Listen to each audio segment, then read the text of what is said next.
fight for change.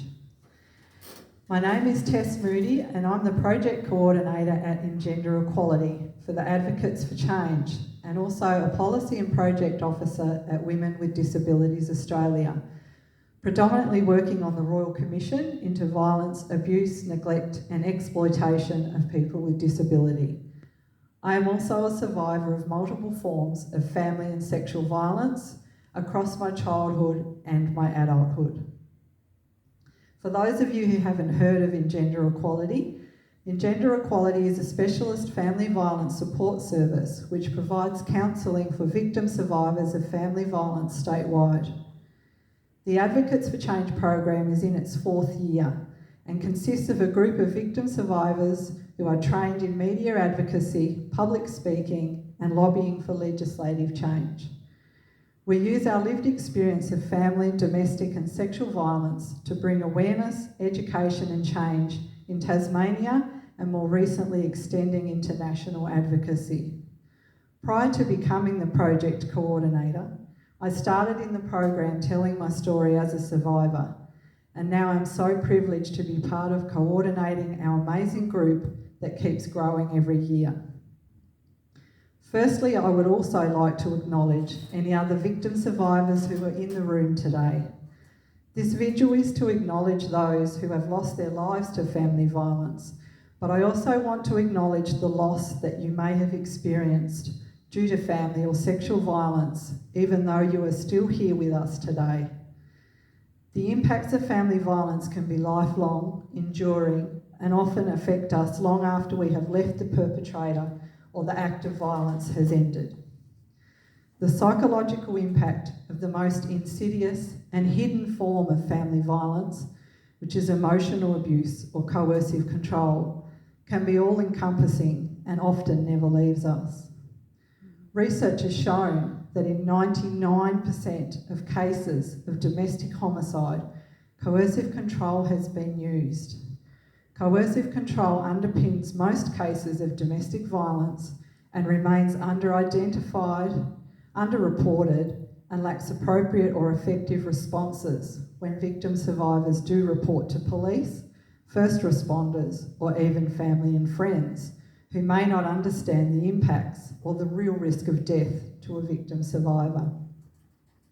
Whilst coercive control is not appropriately responded to, it will continue to perpetuate family violence and the murder of victim survivors. In addition to coercive control underpinning almost all family violence murders, there are also specific people in our community who experience violence at higher rates than the general population, who also lack appropriate responses or supports and may be at higher risk of death than the general population. This includes our First Nations women, transgender women and gender diverse people and women with disability. This past year in my work at WIDA, I have been working supporting women, girls and gender diverse people with disability to tell their stories about violence, abuse, neglect and exploitation to the Disability Royal Commission. In March, we had a public hearing in Hobart that was specifically for women and girls, where victim survivors courageously shared their stories, where we also heard about lives that had been lost due to family violence or systemic violence. Research has found that violence against women and girls with disability tends to occur more frequently over a longer period of time across a wider range of settings and are perpetrated by a greater range of people than violence against women and girls without disabilities. Women and girls with disabilities experience all forms of violence at higher rates than people without disabilities.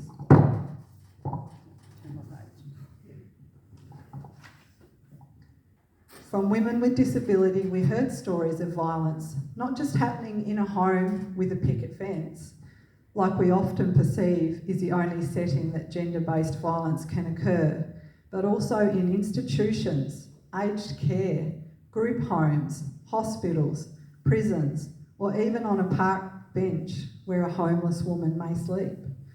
It is clear that the current definitions of family and domestic violence doesn't always include or highlight the issue for women with disability. This is why stories of lived experience are vital. We cannot address family violence or stop murders due to gender-based violence unless policy, law and practice acknowledge the full diversity of experiences and the extra marginalisation some of our communities have. Without an approach that recognises the people who are at much higher risk of murder, we will fail to turn one a week into none a week, which is my hope as a victim survivor and advocate working so hard to bring change. Tonight you will hear from two other advocates for change who are also passionately fighting to reduce family and sexual violence, Taylor and Caroline. They will also tell you about their experiences of family violence and coercive control, but also how the community and the system could respond so much better to support victim survivors. Taylor and Caroline's stories are important. All stories of lived experience are important. They are important because they are here today to tell their story and can provide important insight into how we can prevent more lives being lost. It is vital that the voices of victim survivor advocates are embedded across all levels of prevention, response and recovery if we are going to end family and sexual violence. Thank you for being here tonight in honour of those who have so tragically lost their lives, but to also listen to and support those who are courageous enough to tell their stories and transform their own experience of violence into trying to bring change for others. Bringing family violence out into the light often encourages others to do so, but it also allows others to join our fight. Let's work together to bring that one a week statistic down to none a week. Before I do introduce Taylor and Caroline, if you do require support after this event, are experiencing violence or abuse or are wanting to support someone who is, please do not hesitate to reach out. You can call 1-800-RESPECT or go to their website or get in touch with Gender Equality or the Tasmanian Family Violence Counselling Service. I will now hand over to Taylor. Thank you.